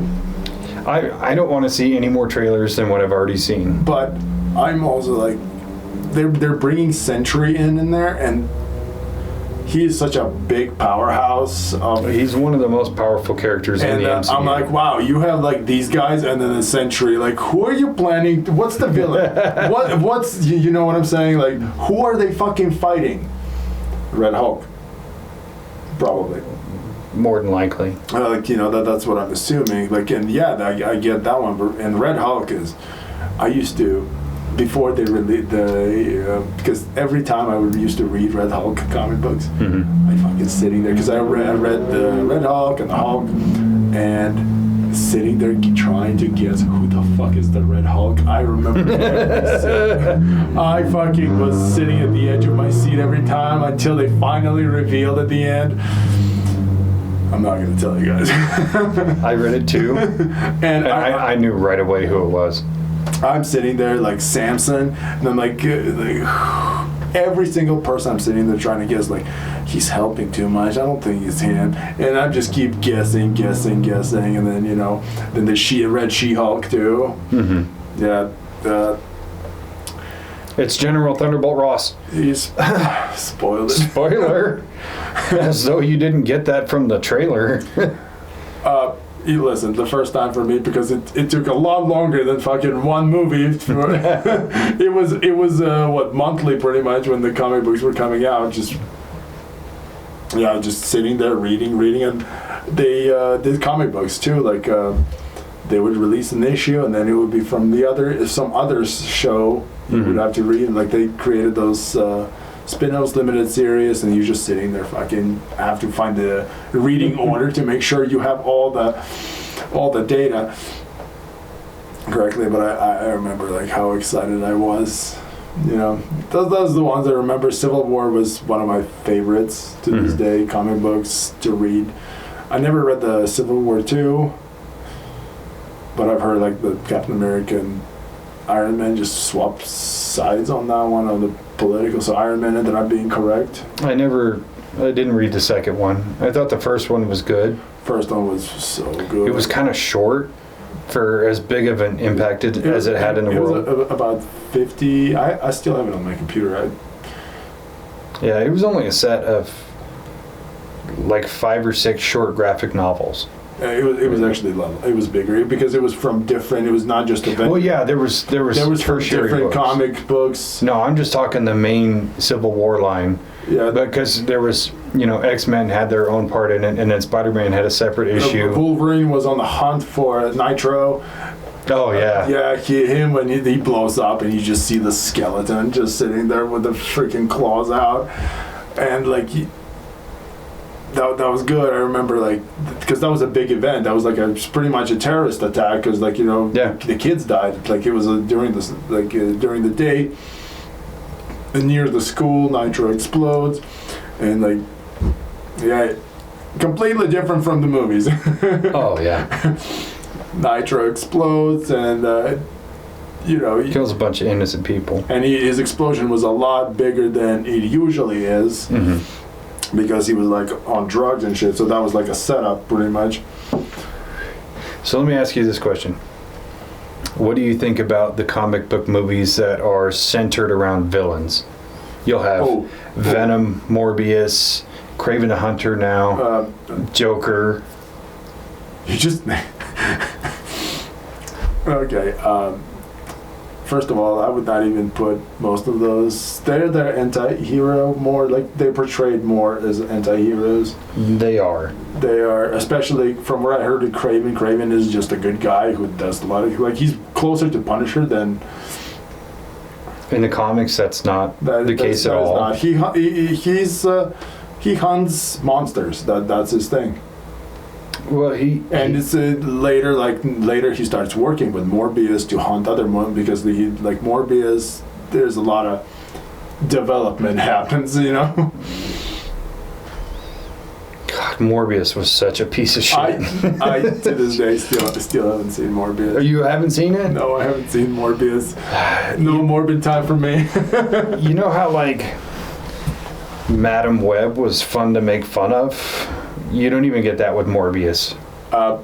you know what it did have? When the Morbid Time made Sony re-release the movie, they re-released the movie in theaters again because they're like, we got to recoup some of the budget. They're like, I think people really like it. We just need to retry again. Nobody and they just troll the shit out of it. I'm sorry. Anymore, I think casting Jared Leto at all is just a misstep. I think they failed hard with trying to get. First of all, doing that universe without Spider-Man was a dumb idea to begin with. Like, Venom is the only one on his own who was by far the best movie in that universe, you know. Yeah, but I would argue that the only reason those movies work is, one, Tom Hardy. Yeah. Because he's such a good actor and he's entertaining. And two is the comedy. Either you take one or two of those elements out, those movies are trash. Yeah. Venom had a lot going for it. Everybody else, though, you guys got fucked. Yeah, Morbius was trash.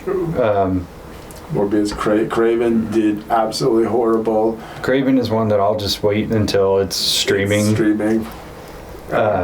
I'm gonna Adam Webb, I bought it and I was happy. I'm gonna be honest, purchased it. 10 out of 10. The humor, I had a good laughs, but mostly because when I was watching it with friends, you know, we had a really really good laugh. Like, we were feeding off each other, and that made the movie. I'm not gonna say better, but we definitely enjoyed it a lot more. The experience was enjoyable, definitely so. I'm gonna probably ruffle some feathers and say I thought the Joker movie with Joaquin Phoenix was not that good. I've never seen. I refuse to watch. You haven't seen it? First one and second one, I'm just not touching it. I'm sure the second one is hot garbage. Everybody says it's hot garbage. I've seen that it's a musical. I'm still gonna watch it just for the sake of. Like, my expectation is so low. If you do one thing right, I'm gonna remember it. For those villain-focused movies, I wish they did more, but just better villains. Look, you don't need to make like a superhero. Like, just make a villain movie with villain do bad shit. Like, yeah, and make the villains do villain shit. And I'm gonna take it even further. The good guys lose. Make superhero movies where good guys fucking lose.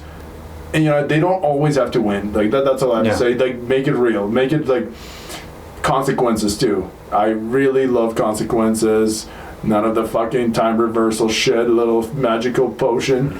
I like when things happen and they stay in play. Yeah. I mean, it's kind of like at the end of Infinity War when the snap happened, and the first time you saw it, you're like, oh my god, and then after a week, you're like, no, they're gonna bring all of them back. Black Panther 2 was announced before that, so I fucking knew it's happening. And fun fact, he died. So Black Panther 2 did not happen. So fun. Black Panther 2 did not happen for him. So they got me one. Oh they got me good. Fun fact. He died. Yeah, you know, if I was going to make a villain movie, let's say about the Joker, for one, he has to be doing Joker shit. It can't just be like this guy who's broken down by society and he has a mental illness and all these other things. Like, very cool concept. I just don't think it worked for the Joker. Mm-hmm. They could have created a character or a persona other than the Joker. That movie would have worked perfectly.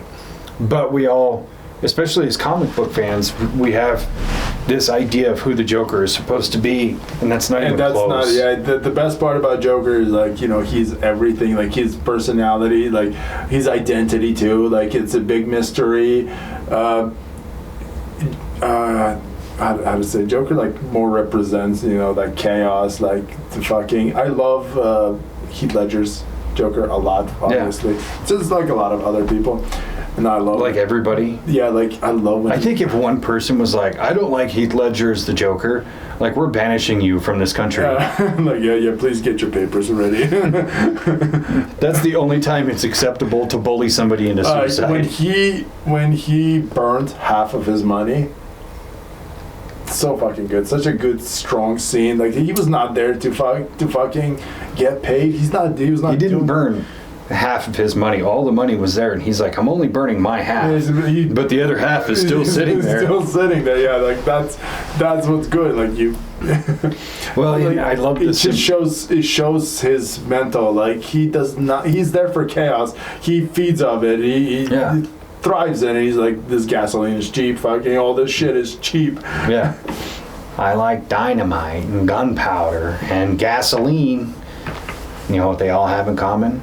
They're cheap. I love that. Now, if I was going to make a Joker movie, it would be about the Joker doing Joker shit, but his villain in the movie would be like a newer hero trying to take him down, or maybe even Robin trying to track him down on his own, and then at the end he kills Robin. Gets the little plot going, Red Hood. You got shit happening, because remember that animated, like, DC has one redeeming quality, and that's their animated series. Holy fucking shit, they are killing in that front. What's your favorite one? Hush. Hush is one of them. Death in the Family. Let's see, the Red Hood. Under the Red Hood is by far and away one of the greatest. I love when that scene when he tries to make Batman kill Joker. And Joker's all about it. He is all freaking, let's do this. He's on board. He's like, these cuffs, like, you're not gonna need them. I'm here for it. Yeah, plus the voice acting that they picked for that movie. Ackles was Red Hood. And they had Bruce Greenwood as Batman, which was, holy shit, an amazing choice. And I think the guy they got for the Joker, was it Joe DiMaggio or John DiMaggio? Can't remember. Really good voice actor. Actually really good for the Joker, because he's a little bit different flavor than what you would normally get. Because Mark Hamill most of the time. Most of the time it was Mark Hamill, and that one kind of got watered down because I've been hearing it since I was a kid, versus when other people would do it. It's like, let's see what they got. But Under the Red Hood, fucking phenomenal. Justice League War is so good. I forgot which one it's called. The one with Constantine. Dark Apocalypse. Yeah. So freaking good, because like watching when they travel and like a lot of hard decisions. The Cyborg over there working for Apocalypse. Yeah. Not Apocalypse. What's his name? Fucking Darkseid. Darkseid, yeah. He's working for him now. Has his mother hooked him up like just in pieces over there. Batman's evil and shit. Like. Yeah. Like. I also really kind of liked Justice League versus Teen Titans. Yeah. I really enjoyed that one. I can tell you right now, I was falling in love with Robin. Damian Wayne Robin. Like, that's my favorite Robin. He is such a piece of shit, and I fucking love him for it. But he is logical too. Like in the comic books for a very long time, he was just spoiled brat. He was portrayed spoiled, just just kind of arrogant, extremely arrogant. And like the more time he spent with Batman, like the more he started understanding or thinking. He still was arrogant, but now he was a lot more, backed up by facts, because he viewed Batman a lot higher. Even though sometimes he did not understand some of his choices, he still viewed him, like in that scene in the Teen Titans when Batman immediately poisoned himself to prevent himself from being an enemy, and like he judged the Justice League for not doing the similar stuff, unlike them. I also really enjoyed the kind of alternate versions, like Superman Red Sun. I thought was so cool. Soviet Russia. Yeah, or Gotham by Gaslight was really cool too. Yeah, but you kind of have almost an equal and opposite with Marvel, where they have Marvel's What If, which I used to read those comics because I thought they were so cool. Yeah, the zombie ones were the best. The zombie ones were really good, and I got to go back and rewatch like the last 3 or 4 episodes of season 3. But season 3 was kind of a letdown. Season 1 was a fucking banger. Season 1, the only one I did not like is Captain Carter's first episode. Everything else I love that one. I absolutely love. And Doctor Strange to this day episode is going to be one of my favorites episode. The zombie one, obviously. But yeah, the Doctor Strange one was just so fucking deep, and I loved it. And then they revisited it in other seasons. Yeah. Definitely enjoy this one. You haven't watched it. I've watched most of it. Like I said, the last 2 episodes. That's sort of the ones that I'm talking about. Oh, so yeah, I got to rewatch those. But some of the other ones were. I get Howard the Duck. I got to finish that one. I got like halfway through it and I fell asleep. It's okay. But I couldn't. That one is so freaking weird. I couldn't wrap my mind around how Darcy gave birth to a fucking egg I think this the big. egg is like magical egg just appeared. I'm still. They didn't really cover it. They just kind of. I don't know. I had never been jealous of Howard the Duck until that moment. Kat Dennings is top tier in my book. Yeah, that entire episode is bonkers.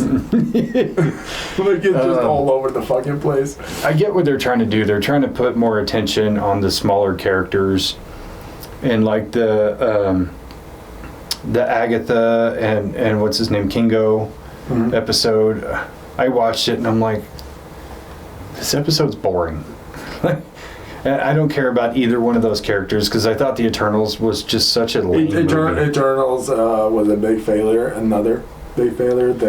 Marvel definitely stacked up some of these failures. Dude, they thought that was going to be a huge movie and it just tanked. I remember I went to see it and it was me and Brian and Chewy and we went to see it. I fell asleep during the movie. He's like, oh, good nap, huh? Yeah, I woke up like I don't think I was out very long, but I woke up and I was sitting next to Brian. I was like, I totally dozed off. Did I miss anything? He's like, nope. Nope, go back to bed. Go back. Luckily, we have these awesome seats over here, so. Yeah. It's like, good thing it's a recliner. God, that's like the death of me is the fucking recliners in movie theaters. I fell asleep on only one superhero movie ever. Which one? Ghost Rider 2. That's not even the worst part. All of us except one guy fell asleep. We all passed out. Just to this day, never rewatched it. Do not know what happened. I used to joke and they call that Nicolas Cage's weekend project. They made a script over the weekend with his friends and decided to make a second movie, and they filmed it all in the same time. Yeah, they wrote it and filmed it in about a week.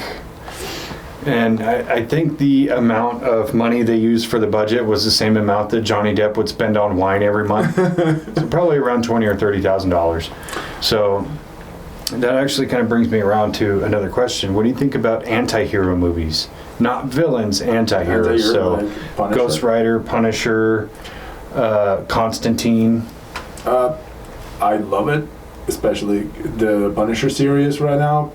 Big fan. Dude, John Bernthal is fucking killer. Such a good. I'm happy he's also coming back. They good choice for Disney, Marvel Disney too. So, the Punisher is the only like multiversal connection that I want to see because I want to see John Bernthal's and Thomas Jane's Punisher work together. And by the way, that Punisher movie, so good. I love that one. Yeah, it's got a lot of it is kind of, it's a little slow, but when you understand the behind the scenes of like they were promised this amount of money and this much time, and then just right before shooting they had a third of the time and less than half as much money, so they did the best they could with what they had. But when you hear the writer-director Jonathan Hensley talk about it, he's like, oh, I had this idea and we were going to do this and add this villain and do this, and it's like, fuck, why didn't we get that movie? Well, as much as I enjoyed that movie, the bigger vision was way more interesting to me. And then they made Punisher Warzone. Yeah, that's a movie. That one was I watched it once. I was disappointed. I remember he kills a cop and then just takes care of the family of the cop that he killed. Yeah, I mean, there's a couple of fun scenes, but for the most part, it's like watching a comic book play out. Honestly, you just do not name this guy a Punisher. Just make him anybody else, and like you just have a regular movie. No, there were some cool things about it. Not a whole lot. I tell right now, I don't remember. Like somehow I remember some sewer scene. That's about. Well, his lair was in the subway. Yeah, that's probably what I was thinking. Well, it was such a fucking silly movie, and I remember like early on, Ray Stevenson, he jumped up and like headbutted this dude, but with his face instead of his head, and so his nose was broke. And then he's in the car later on, and his nose is fucked up, and he like looks at it in the mirror, and he takes a pencil, shoves it up his nose, and breaks his nose back, and he's just like get the fuck out of here. Yeah. Punisher. Again, Punisher. I really like Punisher, the comic series. They're the ones I like during back to the Civil War. Punisher in Civil War. Oh my god, dude. I really enjoyed it because, heroes are fighting each other. There's villains of roaming. Nobody's doing anything. You just see Punisher over there hunting them down and killing him. Dude, I love that scene where these villains try to join up with Cap's side, so they're in Cap's secret base, and then the Punisher just comes in and just fucking blasts them and murders both of them. Cap loses his mind and beats the shit out of the Punisher. No, they were hunting down Spider-Man because Spider-Man abandoned. Well, yeah, they beat the hell out of Spider-Man and then brought he him went to Cap. saved. He brought those guys. He killed them, and then Captain America freaks out because he killed them, and fucking starts beating him. And Punisher doesn't even strike him back just because. Yeah, because that was his hero. He respects him so much, and he's just getting shit beat out of him by fucking Captain America. He's like, fucking best day of my life. He's like, this is the ultimate hero worship. Ow, ow. Yeah, again, Spider-Man had a key role in Civil War. He was the guy who revealed his identity to the world. And then later saw the flaws of joining with Tony Stark. And then as soon as he questioned his stuff for a second, Tony immediately turned off his new suit and abandoned, because he tried to screw him over, set villains on him. You know what? Speaking of anti-villains, do the Dark Avengers. Oh, with Norman Osborn running as Avengers after the Skrull attack. I don't know how I feel about that. I know that's more comic book and not movies, but even in the comic books, it's like, I get it, they're trying something different. I think Green Goblin is kind of fucking lame. But he was he was not a Green Goblin, he was Norman Osborn. He was manipulating, he was using his money, because I don't even remember seeing him as a fucking Green Goblin in the Dark Avengers. He was just in charge of, because he took over for Iron Man because Iron Man failed with the Skrull invasion. He took over, started getting all of the Iron Man suits because he was using Patriot suit. Yeah, Iron Patriot. He was using that, and they started bringing Wolverine, the Dakin, Dakin, yeah. Wolverine's son, to replace. Let's say they brought Ares too as a God of War with Sentry. Bullseye as a Hawkeye was really good choice, and then all these villains were just because they're not heroes. They kill civilians. And they had to cover up. They just had to run around and just do all these cover-ups, and that's what I find entertaining. That's what happens when you put a bunch of villains to impersonate heroes for the public, because Norman Osborn played the big role of Skrull invasion. Yeah. And so we'll come back to anti-heroes, but if you could adapt a big comic book storyline into a comic book movie, what would you pick? Ooh. Because you have so many really big ones. You think about we talked about Civil War, or X-Men's House of M. God Loves, Man Kills. I know which one. Which one? not X-Men versus Avengers, but it kind of leads into it, but the Cable one where he has to protect Hope. Oh yeah, Hope Summers, and I really liked that one because it got to the point where like X-Men tell him, like, Cable, we're your friends, like, you know, you can count on us, and he got at the point where he can only count on himself. He's getting hunted by Bishop, you know, because like they think that the child is like bad, you know, whatever, that it's gonna end all the mutants, but for like one side sees it as an enemy, the other side sees it as a hope. Mm-hmm. That's why she gets named. But yeah, definitely that one. And I would want a different actor to play Cable this time, more comic accurate. Yeah, it's hard to cast. It's not in comic accurate versions of people because most all the good guys in comics are like 6'2" and they're fucking jacked. Oh, Cable is difficult, especially during that comic, because he's even bigger than. Yeah, or even trying to cast a comic accurate Wolverine, which you saw in Wolverine and Deadpool. You know, the short king, which I always thought was kind of silly, but I understood why they did it at the time. Yeah, it's definitely fun, and I love how Deadpool pokes fun of that. They make it known, and I died when he hopped off that chair with his little legs. You're a short king, aren't you? It was really good. I would actually.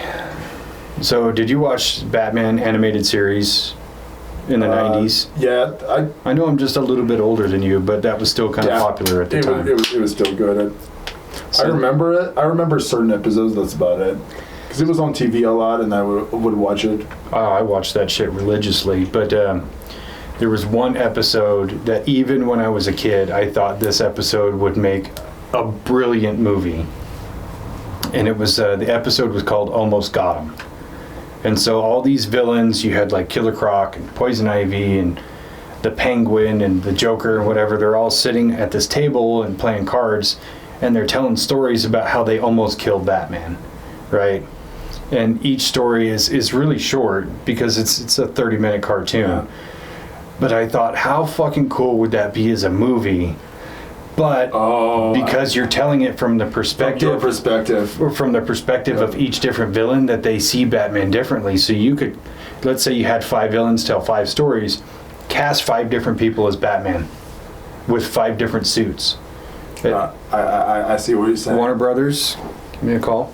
Sorry, just solved your fucking problem over there. Yeah, and that's always the problem. Call James Gunn. With Siri, call James Gunn. Well, no, because actually Andy Muschietti is doing the Batman: The Brave and the Bold, which he's a talented filmmaker. His movies are really good. The Flash would have been a better movie if it was about a different character with a different actor, because that fucking guy, I can't stand him, Ezra Miller, and he's a psychopath. The fact that they released that movie, like, if you ever gonna take a loss, and they're like, Flashpoint is amazing, and they were trying to sell it to us for so long. They were like, Tom Cruise just went and saw that movie, and he said it's absolutely amazing, and they just all like just trying to shove it down our fucking throats, that movie, and people fucking have eyes. Fun fact, they saw it and they like, this movie's fucking trash. It was bad. It was really, really fucking bad. I'm not even talking about CG. It was like, Jesus fucking Christ, how bad it was. The only things I enjoyed about that movie was, 1, Michael Keaton as Batman one more time, and 2 was where was the prep time on that one, huh? 2 was Supergirl. I don't think they did her character justice, but I see like the actors filling out that role. That should have gone further. That movie was such garbage. You need the full universe to be established before you can do Flashpoint. You can't do Flashpoint and it's like the only heroes you know are Batman, Superman, Wonder Woman, The Flash, and Aquaman. Like, you have to have a bigger universe for that to make sense. I watched it. Like, and the whole idea of younger Barry was just like obnoxious. I can't stand Ezra Miller by himself. Let's make 2. Now I have to see him twice. Like, this is where you... Yeah, Flashpoint was, again, bad movie. Like, I didn't enjoy it at all. The CG was horrible. I watched it just to judge it. You know, and again, if it was a good movie, even if I didn't like movie at the beginning, I've been proven wrong, and I usually can say, like, hey, you know what, I was wrong about this movie. I enjoyed it. I loved it. At bare minimum, the movie can be like, I did not hate it. I can watch sometimes a movie once, and I'll be like, I do not regret watching it. That's the one of those best compliments, backhand compliments you can give to a movie. I think that's a compliment in and of itself. Like, I watched it once. It did not waste my time. When I watched a movie and it wasted my time, and you're just sitting there, and in your brain you're thinking of all the shit that's just happening right now, and you're just building yourself up for all of this trash shit that they just keep throwing at you. I don't know, man. It's like when you go to the movies to see a movie and it's trash, you're so much more pissed off because you're like, I spent $19 on this fucking movie ticket to sit here and watch a movie that sucks. Might as well have fun. Yeah, I mean, that's what we did on The Crow, remember? Like, yeah, but I also kind of, because we met up at Iron Door right before, and I was like, I kind of feel like this movie's going to be trash, so I'm going to have a few drinks first, just kind of lubricate the process. And about halfway through the movie, I was like, I did not drink enough for this. Like, I was not prepared. So when the day comes where we have, the movie review, where we sit down and watch Get some Tall Boys with you. Yeah, we're gonna. This is winter time. Is the best time to bring in Tall Boys. Oh no, we're gonna do it right here. We're gonna do it on camera, so that we can all just talk shit on it and make a funny video out of it. Yeah. There's one show that we haven't talked about yet, and you and me both enjoyed it. X-Men 97. Not exactly a comic book movie, but it's definitely deserving of a mention. And I know I've talked about it on here before, but yes, the continuation, X-Men 97, was so fucking good. It was chilling. Like, the first of all, let's talk about animation, the quality of the show. Oh, way better than the original. It kept the style of the old show, but modern, which I found it beautiful. Like, a lot of times it felt like watching a movie, like just the way it was. It was very cinematic. Yeah, just in that first battle with the Sentinels, where you had the classic kind of running scene where they're running toward the camera, but it was definitely, it had a good point of view, and the action was following up. It wasn't just them running. Yeah, it's like they're running, and Wolverine jumps on Gambit's back and fucking pops his claws, and then Gambit charges the claws. Then you had like all the other X-Men work in conjunction with this thing that they were doing, and you're just like, holy fuck. Next thing I want to talk about, the storytelling in that one. Brilliant. Each episode had weight. Everything that they did mattered. There's a couple episodes that had a little bit more weight than others. Episode 5, I believe. The one with Gambit. The one with Gambit. The one with the ball, the on that Genosha. Yeah. Is it Genosha? Genosha, yeah. With the Godzilla-sized fucking Sentinel. Yeah. This giant kaiju machine. That Happy Nation song, just the whole, just so good. God, what a fucking epic moment. The Magneto I kind of wish they did not bring Professor Xavier, because I would rather kind of keep going with Magneto's side. Because I think they did just the right thing. Because every time the X-Men try to work with Magneto, he crawfishes. He becomes a traitor every single time. Well, does he become a traitor because he trades against the X-Men, knowing that they have one prerogative and he has another? Because, like, for at the beginning, when they took Storm's powers, he was furious. But then, he calmed the fuck down. He's like, you know what? Xavier wanted me to do better, and he was trying. He was really, really trying to be better. The whole show. But then, then the attack on Genosha happens. Like he just keeps getting pushed, and you remember that scene when, the good scenes. Yeah. Like, so let's turn that back into movies. How do you feel about when the X-Men movies did the trade where instead of the original cast where they started the first class actors, where you had James McAvoy played young Professor X, and then you had Michael Fassbender play young Magneto. Did you like that? Yes and no. Why no? I don't know, it just felt a little bit different to me, but in terms of, again, Magneto and Xavier casting, like especially Magneto's Ian McKellen? Yeah, just both of the Magnetos so far, I feel like we've been lucky. Dude, I think Michael Fassbender there's nobody beats Patrick Stewart for me as an Xavier, so therefore... Yeah. I don't know. I was willing to accept James McAvoy as young Professor X. Listen, I have no problem with James McAvoy acting. He's such a good actor. I praise him a lot. I definitely have zero problems with him. Like, that fucker has range. As evidence from the movie Split. Yep, he has range. He's a good actor. That wasn't me. That was Patricia. But yeah, I don't know. Felt different. Felt weird because if I remember correctly, some of those kids were from X-Men Wolverine Origins. Oh, dude! Because they were the timeline on those movies is so fucked, and it still is to this day. I mean, because they have Emma Frost in that one. Yeah, and they have Cyclops, and the timeline's fucked up, and I don't even think we should try to make any sense of it.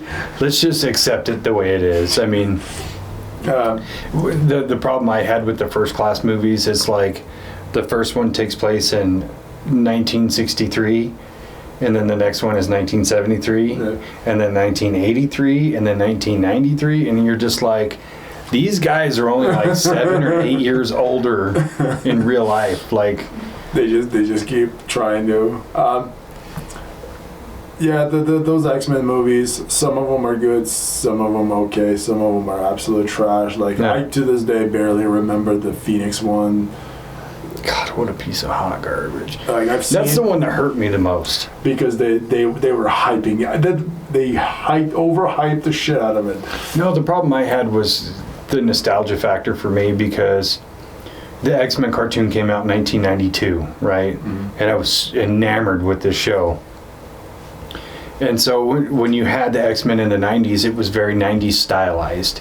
And so when you were going to do the Dark Phoenix taking place in the 90s, and it was just like there was a little touch of it here and a little touch of it here, and then the whole plot was stupid to begin with, and it just didn't make sense. They had to write it in a way to keep the scale smaller and things like that, and then the movie itself was kind of boring.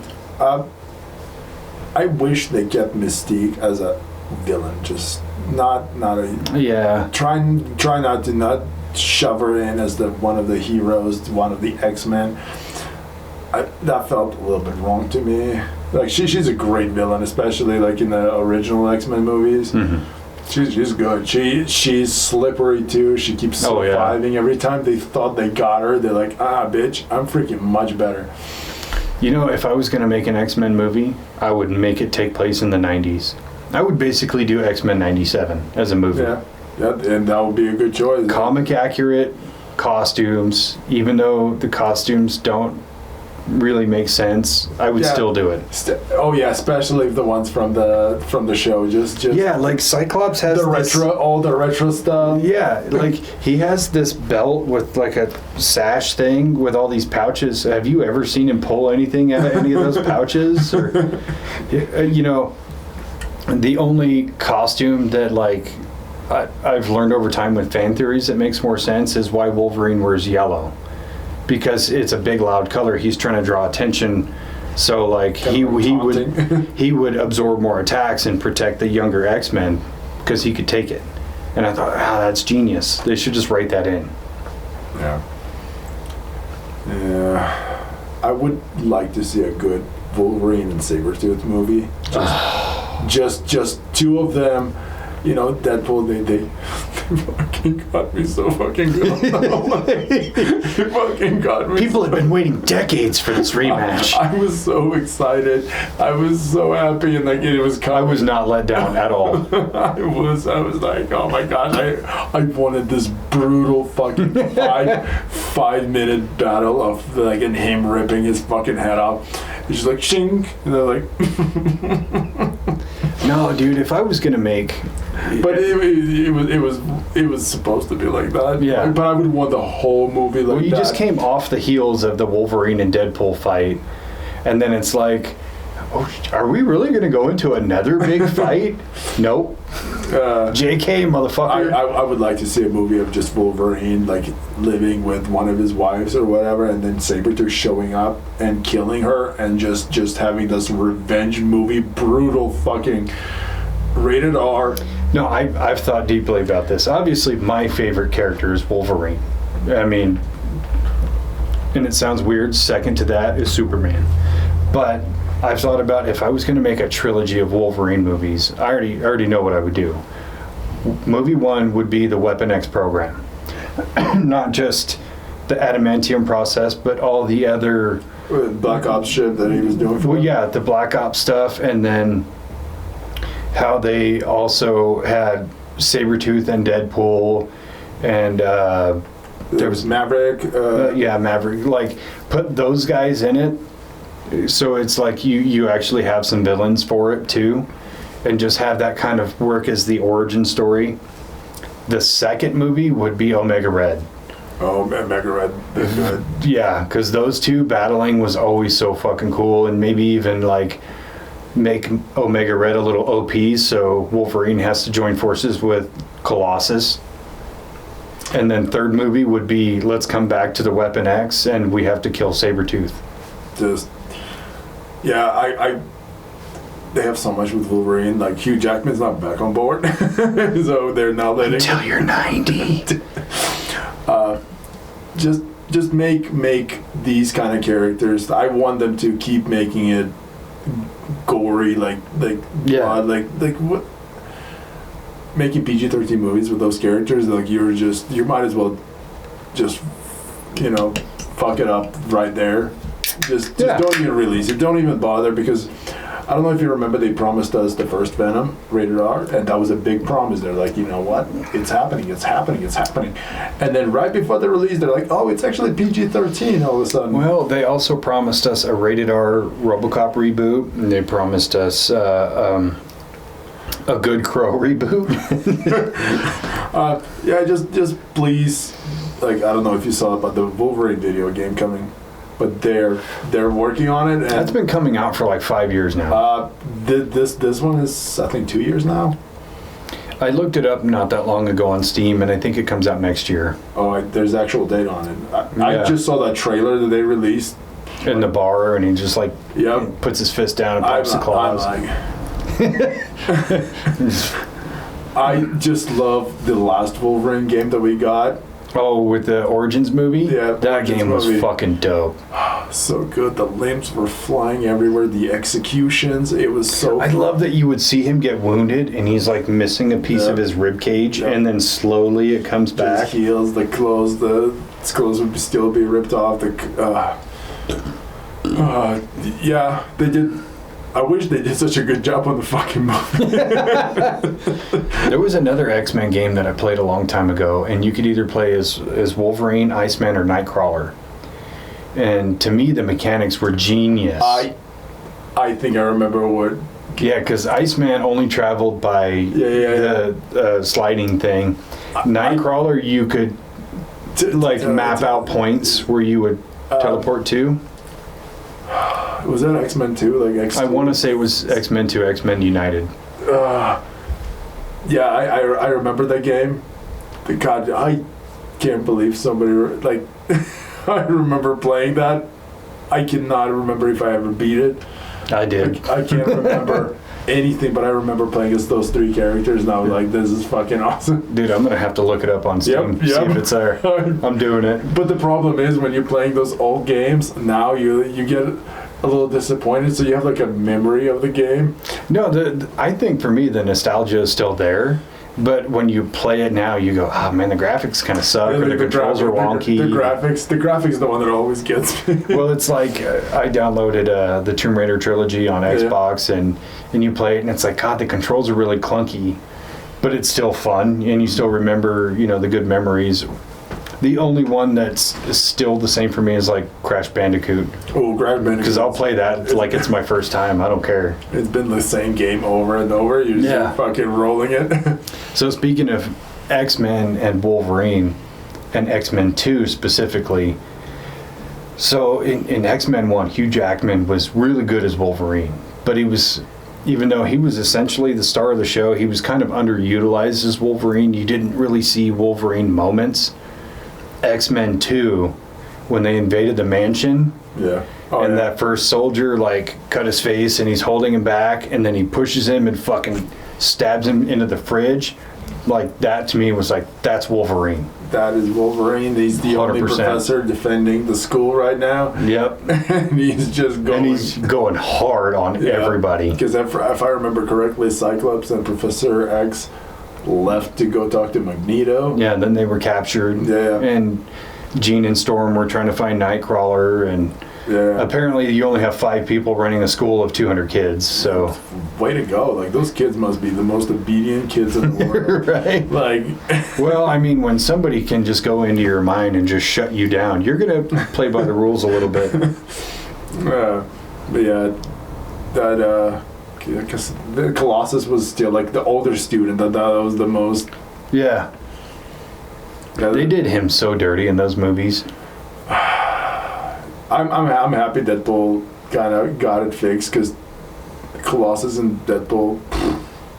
I like the actor who originally played Colossus. He looks very, in his human form, he looks very natural like Colossus. Yeah, but they should have, instead of just put the way that they did the metal that looked extremely organic, but coming from the 90s when you would see the plate chunk, chunk, chunk, chunk, chunk, that's what I wanted. And he got bigger when he did it too. Yeah. The X-Men, first, second, big fan. Third one. All right. Moment of silence. Let's do one more question. This is a big one. This is important. I want you to take a moment and think about it. If you could do a team-up movie with any 2 superheroes, who would it be?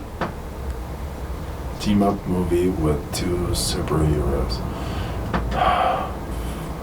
We already got the one that I would have named. That one, No. God damn. When... Yes, no, we got that one too. I was thinking about Cable and Deadpool, and I used to read Cable and Deadpool comic book. It was 50 something chapters, and I had really big fun with that one. It was good.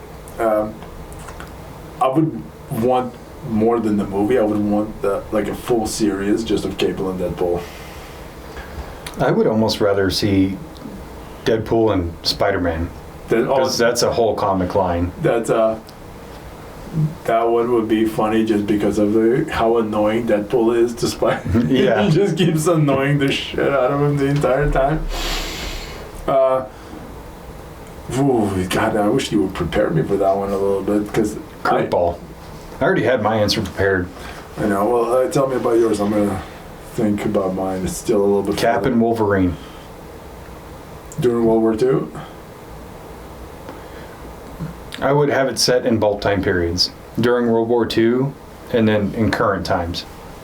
Where maybe they're even working together to take down the same enemy that they didn't take down in World War II. Maybe Red Skull or something similar. Because when, in World War II, you had Cap and the Howling Commandos. Yeah. And then you had Wolverine was... in some form or fashion in the military, And in the comics, they actually worked together during World War II. And they had great respect for each other.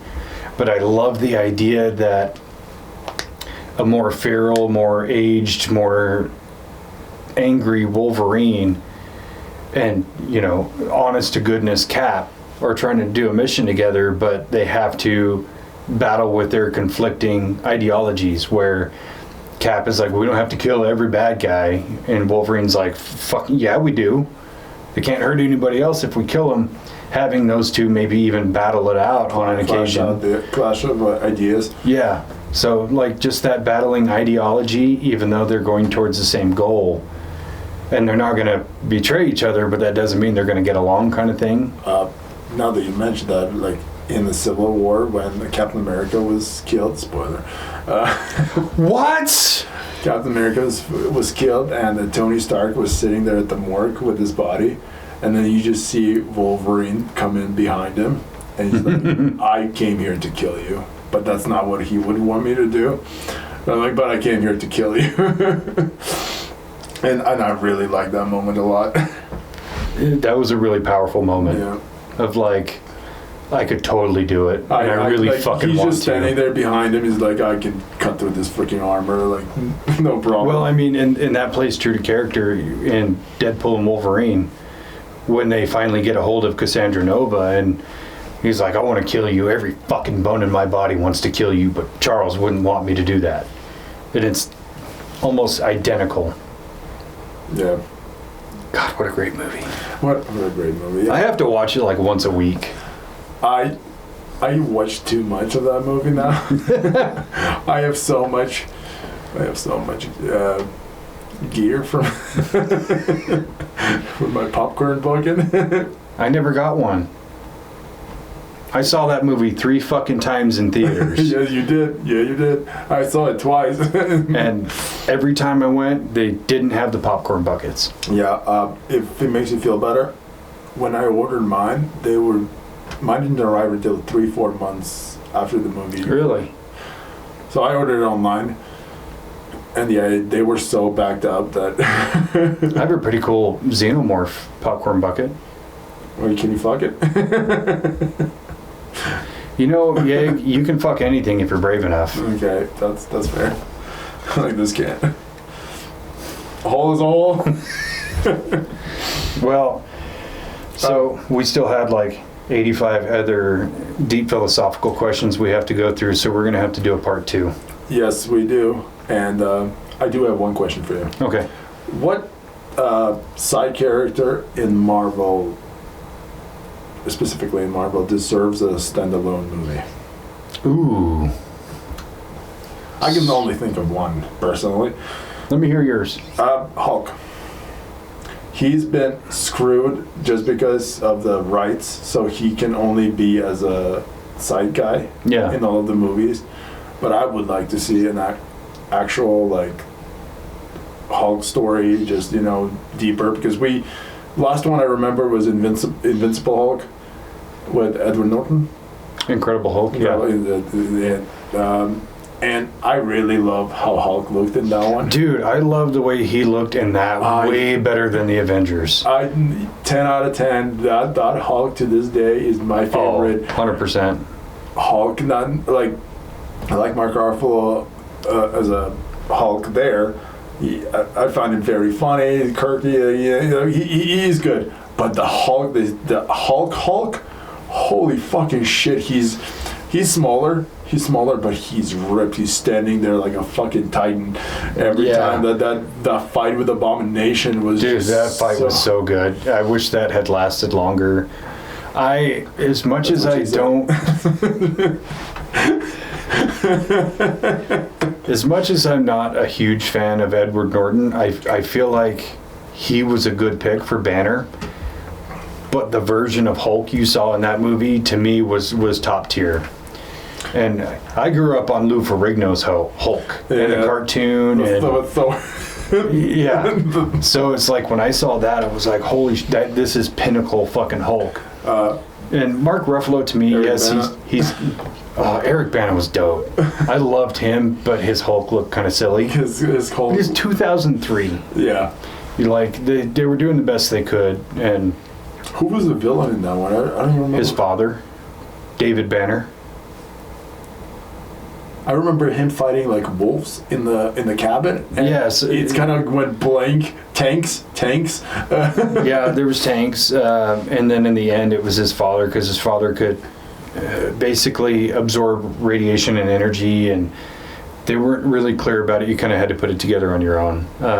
Eric Bana is such a good actor, though. Everything he's in is top tier. As for a side character,